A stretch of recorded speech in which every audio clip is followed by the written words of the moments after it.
Good evening, everyone, and welcome to the University of Nottingham PGCEi webinar. My name is Helen Spyropoulos. I'm the admissions manager at Stafford Global, and joining me this evening all the way from the University of Nottingham is Dr. Ruth. Good evening to you, Dr. Ruth.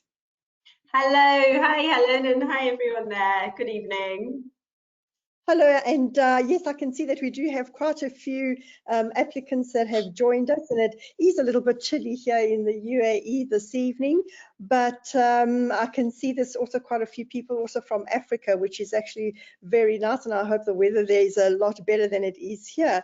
Okay, so how we are going to do the presentation this evening is I'm just briefly going to introduce you to Stafford, what our relationship is with the University of Nottingham. I'm then going to hand you over to Dr. Ruth, who is going to take you through the program.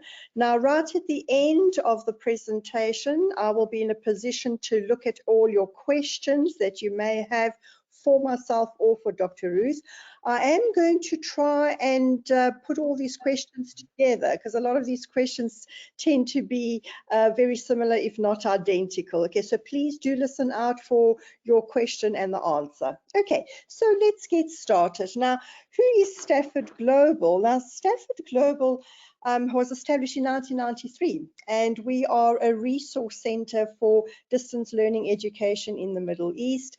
We are currently the resource center for 6 UK universities, one of which is the University of Nottingham.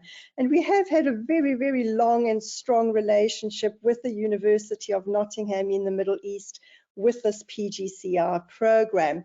Now, we do offer a variety of programs ranging from certificates to diplomas, bachelor's, right through until master's degrees. So we do actually have all the programs that would suit your personal and professional needs. Now, we do also offer academic and administrative support as well, but the mere fact that you're here with us this evening means that you have been in touch with one of our very experienced academic consultants. Okay, so I'm now going to hand you over to Dr. Ruth, who's going to take you through the program, and I shall be joining you shortly. Over to you, Dr. Ruth. Thank you, Helen. So I'm Ruth Graham. I'm an assistant professor at the University of Nottingham, and I coordinate the UAE cohort. So if you do join the programme, you'll be seeing me out in the UAE face-to-face for a few of our workshops, and I'll have a lot more contact with you then. Just to tell you very briefly about the University of Nottingham, and then I'll tell you a lot more about what the programme involves. We're a Russell Group university, which means we're one of only about 24 of the leading UK universities. So we've got quite a well-established reputation in terms of our research and our teaching, and it does precede us, and it does attach to that qualification that you will be working towards as well. And let me tell you about that qualification. So what is the PGCE International? Well, it's a postgraduate certificate, so it's a little bit more advanced than an undergraduate, and it gets you some master's level credits that can go towards a full master's if you wanted to. What the programme involves is a combination of face-to-face workshops with yourself and a tutor from the University of Nottingham, and online support, online tutorials, and a lot of online learning that happens. The focus of the qualification is reflecting on what you do. And it's a really nice way to link your practice, whether you're a teacher or a learning support assistant, to link what you do in your classroom with your learners to the theory and the literature that's out there about education. So the structure of the course is in 3 modules. And each module covers quite an important educational theme. The first module is educational aims and values in international contexts. So they're all focused on international schools and learning in those environments. And that first module looks at the purposes of education, what you believe education is important for, and how that influences the way that you teach and the way that you facilitate the learners, the learning of those children in your classrooms. The second module is one of my favourites because it is that crucial theme of how children learn. And it goes through learning theory about how to teach in a way that really helps that knowledge and that learning stick for the children. So that second module is all about learning theory and teaching techniques that fit nicely with that. And again, it's all about reflecting on what you do in light of that. And the final module is quite an exciting opportunity for you to investigate your own research project on student understanding and to look at the students in your classrooms, in your schools, and think a bit more deeply about what understanding is and what kind of assessment you can do of the learning that's happening. And it's a research study on student understanding. So for each of those modules, there is online content, there's some reading, and there are activities followed by a 4,000 word assignment as your assessment for those 20 credits. And there were some nice, I call them stepping stones along the way to that assignment. So you do what we call process work, which is where you share a plan with your tutor team and we give you feedback. The first assignment, you do a draft first, get feedback before you submit the assignment. So there's some quite nice support there as well. And the pass mark is 53. So once you pass those modules, you can actually use those master's level credits towards a further qualification if you want. So at the University of Nottingham, we've got an MA in special educational needs. We've got an educational leadership and management MA and also an MA in education. So a lot of students gain a huge amount in terms of their career progression from having the PGCEi itself. And many stop there, but some progress and use that maybe straight away or in a few years' time.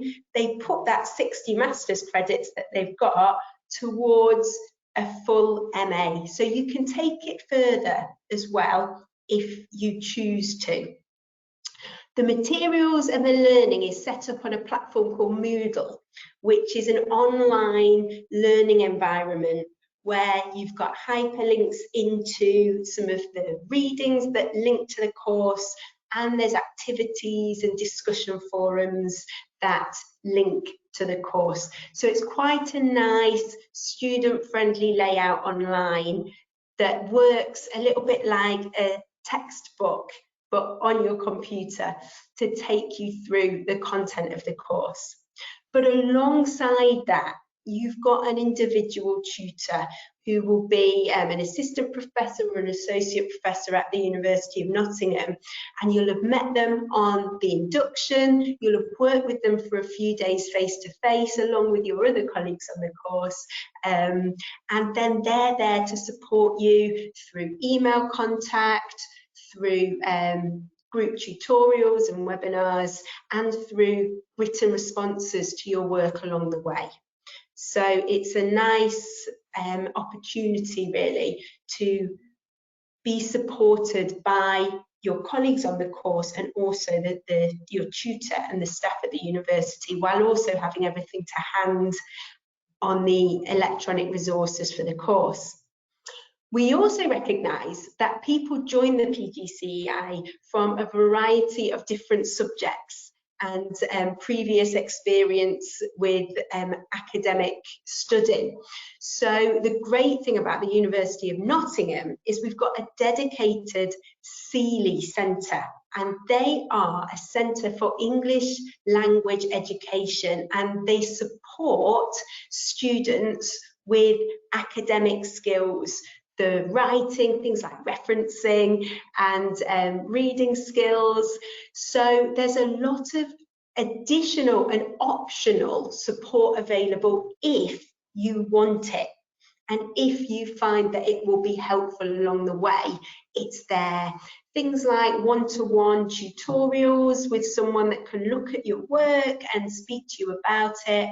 And also we've now got a specially designed online tutor-led course that coaches you through some academic writing techniques. So there's a lot of things you can gain from the PGCEi, and there is a lot of support there if people need that extra support. So to get onto the PGCEi, the entry requirements are a bachelor's degree that's a 2-2 or a second class honours or equivalent. And it might be an approved professional qualification that you've got. It's fine if English is not your first language. That is quite common for our students, and we're quite well set up for supporting that. You need an IELTS 6.5 in terms of your entry requirements for that. It is important that you work with learners. So hopefully you'll have day-to-day access to a computer and a regular connection to an educational context. Maybe be a teacher or a learning support assistant. It's an ideal course for people in those positions. It is worth saying as well, we do welcome non-standard applications. So if you're not in that position yet, you're starting some volunteering work, don't think that this is not for you. Please do get in touch and we can consider such applications on a one-to-one basis. So this takes you through what you need in terms of the application. So you'd need a degree certificate and your transcript. You'd need a reference and a personal statement, as well as your CV, and also certain documents as well detailed there. So we are looking ahead to UAE 29, so our 29th UAE cohort, which applications are welcome until the 23rd of August, and we'll start the programme in October. And it'll involve a face-to-face workshop and induction as well, probably a few weeks after that initial date of the course starting. So the induction programme is 2 days, and we come to you. So it's nice for us because I know Helen said it was cold in the UAE, but I'm at the point where I need to defrost my car in the morning. It is quite literally freezing, so below 0 degrees Celsius for us here. So I'm quite happy to get on a plane and come and join you in the United Arab Emirates in Ajman, just close to Dubai, to work with you for 2 days over your weekend on some activities, and we share a lot of information about the course and the content with you so that you're prepared to really get going. I like to say you hit the ground running after the induction, and that just refers to the fact that we try to share everything that you need with you, ready for a nice smooth start to the online learning side of the course. So after the face-to-face induction, you will not only know your tutor and be in contact with them, but also your colleagues on the course. So it's a lovely course, I think, because you form quite a nice community. You're an online community a lot of the time, all over the United Arab Emirates and beyond, and you have met face-to-face, and you continue that contact in a second face-to-face meeting as well later on in the course. So that is the first part of the programme, that induction programme.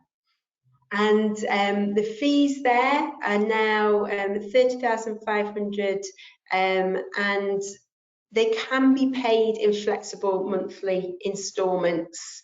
And Helen's informed me as well, there's actually an early bird discount for the first 30 applicants. So that's maybe also worth considering.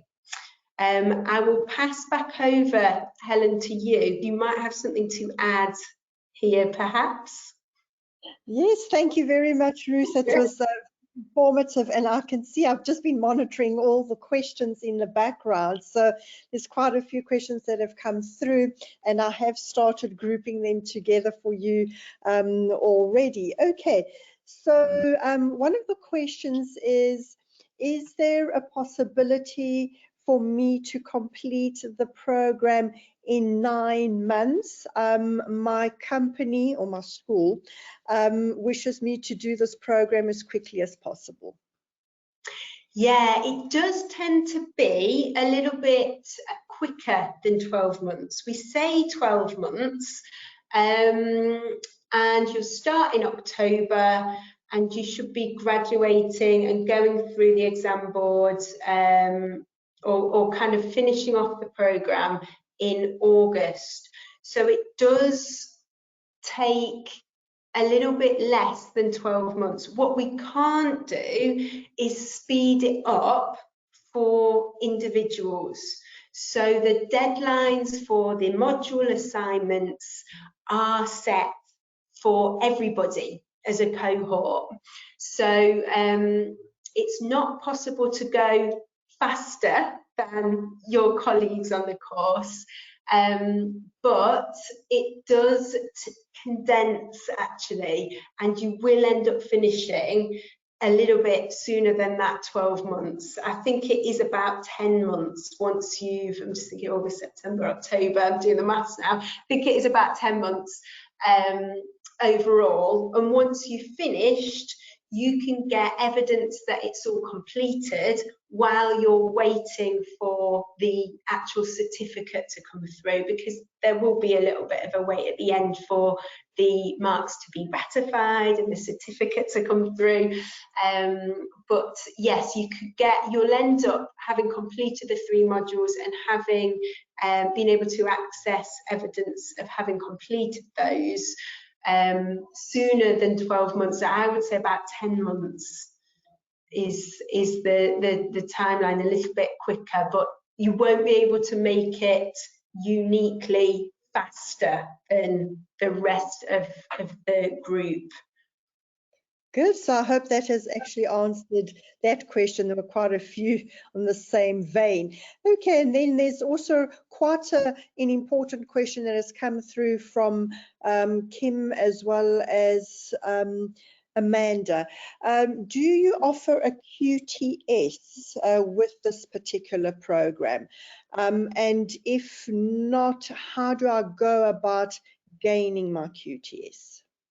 Yeah, that's a really good question, Kim and Amanda, and it's one we get a lot, and it's quite important that we're quite clear on this from the start, which we try to be.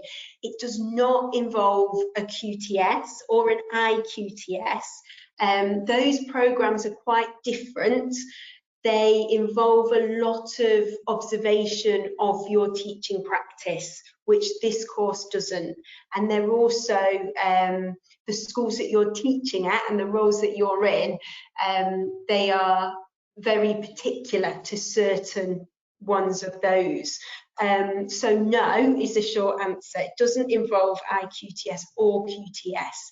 the certificate that you receive is separate and different from that. Now, if you're an experienced educator, particularly if you've got the theory behind you that you'll have from doing the PGCEi, it's an option once you're back in the UK to do an assessment only route to QTS. For me, I did what's called a PGCE within the UK. So I did a kind of 1-year course which included QTS. But if I had done, as many of you perhaps are, a lot of international teaching before I did my PGCE, I would probably opt to do an assessment only route to QTS, which I think can be done in about 3 months, and it is purely based on classroom observations. It's not something that we facilitate, unfortunately. So it's something that you would have to have a good Google and find out about. But yeah, I think if I were you and I was an experienced educator already, I would probably do an assessment only QTS route once I was back in the UK for that. Yes, I'd like to just add on that to Ruth as well. A lot of our students that have done this program over the years, and you're quite correct in the QTS only route, the assessment route. I do advise that once you have completed this PGC is get in contact directly with QTS in the UK, and they will be able to assist you with that type of route. It's important that each person, contacts them directly, because the QTS will be asking you about your own individual degrees, your own individual working experience. So you can't really blanket this, so to say.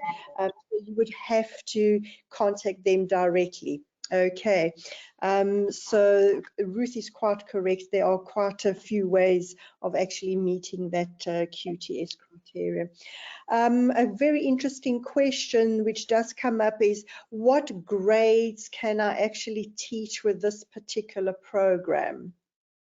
That is a great question and a very important one. It's the way the course works is it links educational theory and literature to your own experiences, whether they are in early years or whether they are teaching post 16. So, maybe we have students on the IB teaching 16, 17, 18-year-olds.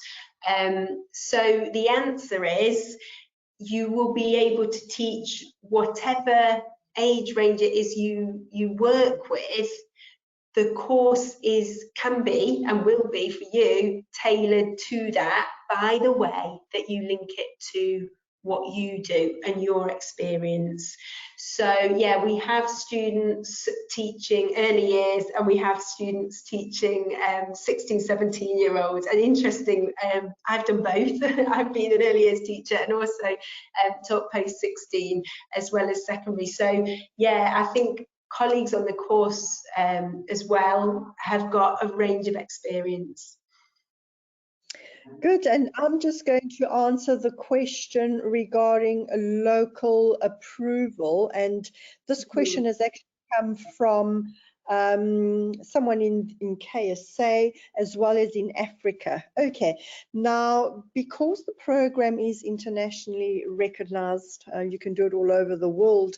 It is very important that you contact the local authorities in your own country, the local ministries or teaching professions that you need to look at. The reason we say this is that every single country has got its own rules and regulations with regards to teaching practices in that country. And the ministries or the education bodies have got their own systems and their own rules. So it's great to have this program, which is highly accepted across the world. However, you must contact your ministry to see if it would be locally approved. Okay, rules do change quite often, unfortunately. Okay, and I'll also just answer, there's quite a few questions with regards to financing the program and scholarships.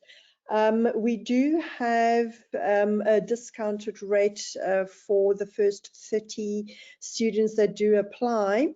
There is an early bird discount, so we do encourage applicants to try and send their applications as soon as possible. And once the university has officially opened their applications for the October intake, we can quickly try and get your unconditional offer. And my advice would then be to pay your first installment immediately as soon as you do get that unconditional offer, so that you can get a slight reduction in the fees. Okay, so I hope that has actually answered the fee question as well. Okay. Now, assignments. I think everyone is a little bit worried about assignments. I haven't done any, sorry, just let me repeat the question. Okay, I haven't done any type of programs for quite some time after my bachelor degree, and I'm a little bit concerned about the assignments. Can someone assist me in doing these assignments? Are they difficult? That is a very common question, and those words I've heard a lot on the face-to-face induction. So I think the situation you're describing is certainly not unique, and it is the situation of a lot of our students. And the course is designed with support for students like you in mind, and therefore there is a lot of materials both online that you can dip in and out of and use at your convenience, and there's also tutor support there, and there are some talk sessions online that you can go to, and sessions that we have for everybody in our face-to-face induction to help prepare you for those assignments. The favourite phrase that a colleague of mine uses about those assignments is, you're the expert on what you're writing about, because what you write about in those assignments is your teaching practice, what your role is like, and how your students are responding to what you're doing. And you're bringing in and reflecting on the content of the course and some of the readings that seemed to make sense to you and seemed relevant to you. You'll reflect on those as you do that, but you'll find, I think, with the assignments that they're about you and your practice and experience as an educator, and so you really are the expert on that. And that's a nice thing about the assignments. The other nice thing, as I mentioned, is there are kind of stepping stones. So we don't just say, here's the assignment, off you go, submit it by this date. The initial submission, the first thing you submit, is a detailed plan about your assignment. And before you do that, we'll have an online webinar, a meeting about the requirements and the type of thing that will be involved in that assignment. So there's a lot of support there. You submit your plan, you get feedback from your tutor on your plan. Then you might write, for the first assignment, a draft. So you write the assignment and submit it for feedback before you really submit the final assignment for your mark. So you get those steps of feedback on what you're writing and the way you're writing. So I would say there is a lot of support there, and it's the theme of the assignment is something that you will know a lot about your own practice as an educator. Okay, and there's a follow-up question to that. If I happen to fail the assignment, do I get a second chance to resubmit it? Yeah, I mean, it does happen. It's not that common, but it does happen occasionally. A student, for whatever reason, won't pass and every student is entitled to a resubmission. So yeah, if it did happen that you didn't pass an assignment, that wouldn't be the end, of course not. You know, you would get a lot of support, and you'd have a tutorial with your tutor, you'd have quite clear advice on what you needed to change, and then you'd resubmit the same assignment title, unless you wanted to change it, with the changes that you've discussed with your tutor, and you can submit that again, and you get longer to do that. That extends your timeline. We don't expect you, if you were in that situation, to have to redo an assignment at the same time as writing your next assignment. So yes, you can submit it again. There is a resubmission opportunity if you were in this situation to fail an assignment. Okay, and a question about the workshops. If I cannot attend one of the workshop days, what would happen? You'd probably get transferred to the next cohort. So the workshop days are really important. They're a compulsory part of the course, because what we offer is not an online only course. And when you get your qualification, it's not an online only qualification, and that gives it a bit extra weight. And so it is very important that you are there for the face-to-face parts of the course. So if you weren't able to attend one of the days of the induction, we will probably say, okay, you're probably best transferring to, you know, the next cohort that's starting in, say, 6 months' time, where you can attend the face-to-face induction. It is a compulsory part of the course. Right, absolutely.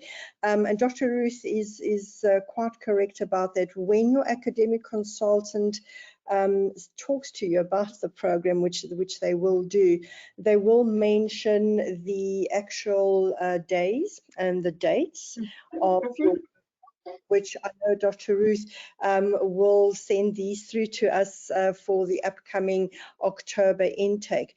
And it is at that point that you need to be 100% sure that you will be able to attend. If you've got any other things that are happening over that weekend, as Dr. Ruth has said, you're either going to have to move those, or you would have to move your application to the next cohort. So please be very mindful of that. It is a strict requirement of the university and for this program.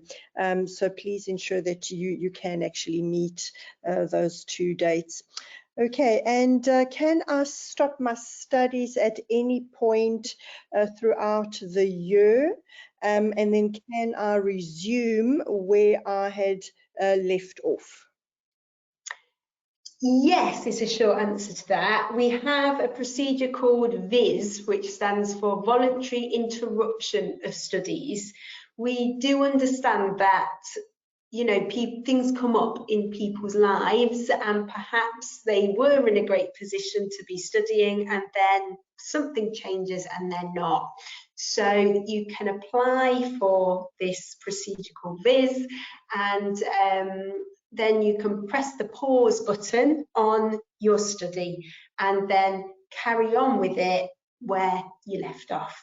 So yeah, there is a time limit on completing the course, and that is, I think, 3 years. So if you did pause it, then that's the type of thing that you want to perhaps be thinking about that time. But most students complete the course continuously, but it does happen where students need a break for whatever reason. Sometimes they're moving country, and they're moving employment, and this all takes a lot of time and energy, and they don't have it for their studies for a while, so they can pause and then resume. Yeah. Okay, so I've got a nice question from Tufiso, and I hope I actually pronounced that correctly. I would like to start this course in October. However, I will also be moving to Singapore in the middle of the course, can I still continue with the UAE cohort? That sounds very exciting. Moving to Singapore.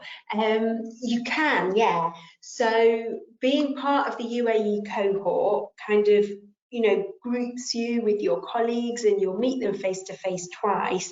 Just be aware that there is a second face-to-face induction, and as Helen said, the dates will come out about that. So just make sure that you can get back to the Dubai area for that face-to-face induction. So it just might mean a bit more travel for you for that second set of workshops, which is over a weekend, 2 days, like the first was. So be aware of that. And the second thing to be aware of is the final module, all the modules really, especially the final module. It's really important that you have access to a learning situation, typically a classroom, which tends to be people's own classrooms and their students. But you need to do your own bit of educational research with some students. So if you're moving to Singapore and you're expecting to get a job and work in an international school there, or you've got connections with students that you can work with, then it shouldn't be a problem. There's no kind of technical thing that you have to be within a geographical area to do the course. It's a very international course and we welcome students from all over the world. But the thing with the UAE cohort is that the face-to-face sessions will be in the UAE. So just kind of be aware of perhaps the extra travel depending on the dates of the second face-to-face workshops, and also be aware that you will need to be working with some learners for the duration of the course, including the second half. Perhaps that would become a situation where you'd apply for VIS, which is what I've mentioned earlier, where you might need to pause your studies and wait to get settled and then resume them again. So these options are there as well. Excellent, good. There's great flexibility there in the program.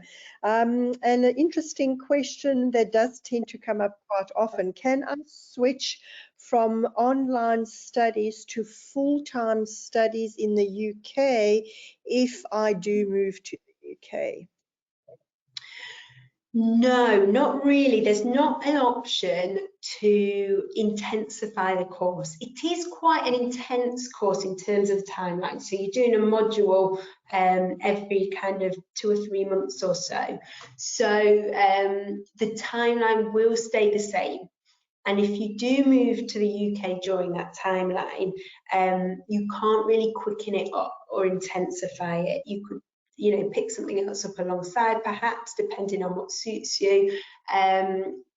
But yeah, I mean, there's a great advantage that you could graduate face-to-face, which some of our students do travel in to Nottingham to do if you were back in the UK towards the end of the course.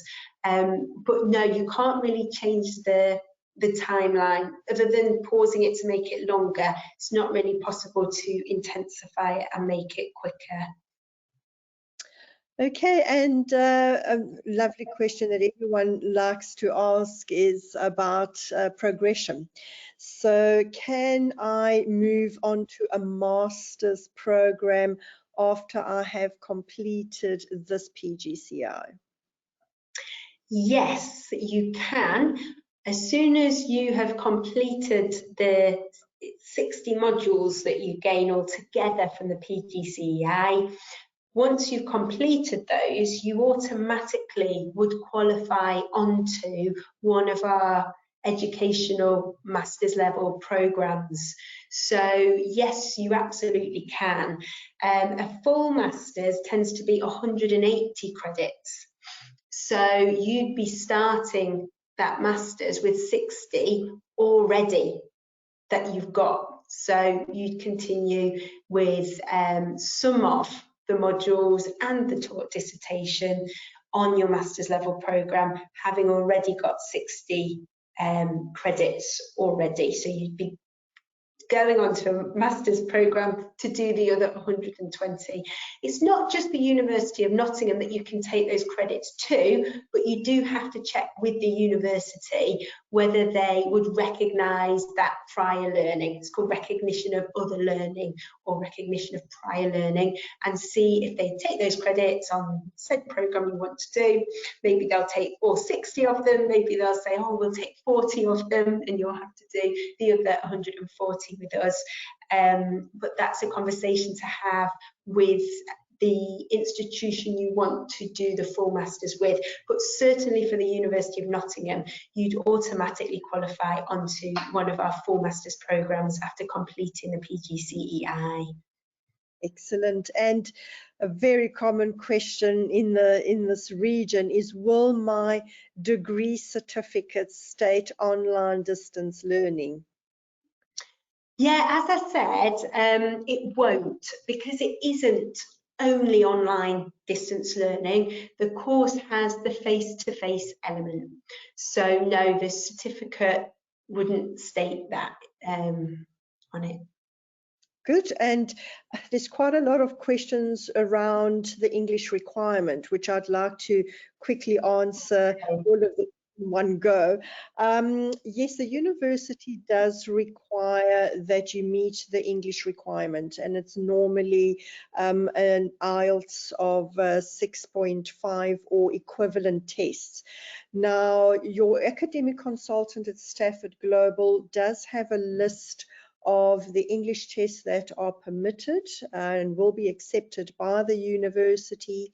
But you may be in a situation where you have a degree certificate from an institution which covers that English requirements. So it's very important to actually have a conversation with your academic consultant. They will be able to guide you as to what to do to meet that English requirement. Okay, so I hope that has covered all those English questions that have been coming through. And I'll just answer Thivanthi's, and I hope I pronounced that correctly, question with regards to the face-to-face orientations. These occur in Ajman, which is not very far away from Dubai, and it's at a wonderful, wonderful 5-star hotel, which Dr. Ruth will attest to. She's been here quite a few times, and it is really a wonderful setting to actually have these workshops. Okay, and one or two last questions that have come through. How much time should I dedicate to this program? I am a working mom, and I'm a little bit scared that I may not be able to dedicate all my time and pass this program successfully. Yeah, it's a very good question, and we break it down into, I think, 200 student effort hours. It's meant to be. It might be more. If English is your second language, it might be more. So it is part-time study, and you do need to find that time. So it's not easy. I did my own MA while teaching full-time, and I do understand that it's not easy. I didn't have my children then either, so I wasn't a mum at that point. So I can only imagine the juggle. I call it the juggle. It is important to think carefully about this, I think, when you will fit that in. We talk about it a lot on the face-to-face, to be honest, because it's a challenge for most people on the course who are teaching, and they've got their marking to do and they've got their planning to do for the job. So where do they fit in this time? For some, it's a few hours in the evening, maybe when their children are in bed. For some, it falls a day on the weekend. For others, they kind of cram a bit more during the school holidays. Might not be an option if your own children are on school holidays then. So that is not an easy question to answer, and it's kind of one that you need to reflect on and think about where you will find the time. It is quite an intense course. So yeah, if you think about the 200 hours throughout maybe 10 months and think about where they would go, we recommend that people look at their weekly calendars, their monthly calendars, and just think, you know, where will I slot in my study time? And if the answer is there is no time, then I wouldn't recommend taking on the course, because you do need time to sit and read, think and write to get the qualification. So yeah, that's a really important question, I think, and one that people perhaps need to think about, you know, where they'll fit in the time. I mean, to be honest, people that do the course tend to succeed, and they tend to, you know, I mean, they're motivated to get the qualification. We do have quite a few. I'm thinking about my tutor group at the moment. There is quite a few working mums that are doing very well on the course. I know for myself, since becoming a parent, I've got quite good at time management, because you've got no options. Same with becoming a teacher. I think you need to get very good at organising that time that you have in your life. But yeah, it's something certainly that is a challenge, and it's a challenge that most students do overcome, but it's certainly something to think about before applying, where you would find that time in your week, in your month, and you know, if you can find that time, yeah. Yes, and you're quite right, Dr. Ruth, it's all about time management, isn't it? It is. Everything. But yes, and as I said, we've had so many students that have successfully finished this program, and it is exactly that. It's just trying to plan your personal as well as your professional, you know, life, really, isn't it? Yeah, okay. it is. One last question, which I can see there's about 3 or 4 of you that asked the same question, is will I be invited to the graduation in the UK, or does the degree certificate get couriered to us? You have the choice. So you're certainly invited to the graduation ceremony in the UK. However, a lot of our students, because of the expense and finding the time, they don't manage to join us in the UK for graduation. So they graduate in absentia, and the certificate's sent to them. I am always delighted when I get the emails from students saying, I'm coming, I'm getting to the UK to graduate, and I make sure that I'm there to see them graduate, because it is nice, and for some of them it's a chance to kind of connect again with colleagues from the course that they've met there. But it's definitely more common to graduate in absentia, so get the certificate sent to you. Once you've completed your final module and you know, you see you've passed, you get the graduation team in touch with you, and they will ask, you want your certificate sent, you want us to hold off, and you're going to come and take it from us in person, and they will check the address and send it by courier if that's the choice that works for you. Good. And I will just answer Rachel's very last question that she's popped in, is including attestation. Okay, so Rachel's question is, does the fee include attestation? And unfortunately, it does not. Attestation is something that the students would need to do on their own once you have successfully completed the qualification. Okay. All right, so I've managed to actually group all the questions together this evening. Thank you very much, everyone, for attending. Some very nice questions that have come through. Again, Dr. Ruth, it was wonderful seeing you. Thank you so much for doing this webinar with us this evening. We are currently open for applications for the October 2024 intake, so please do send your applications in as early as possible so that we can send it through to the university and get that very important unconditional offer for you. Thank you very much everyone for joining me, and have a very good evening. Bye-bye. Thank you. Goodbye.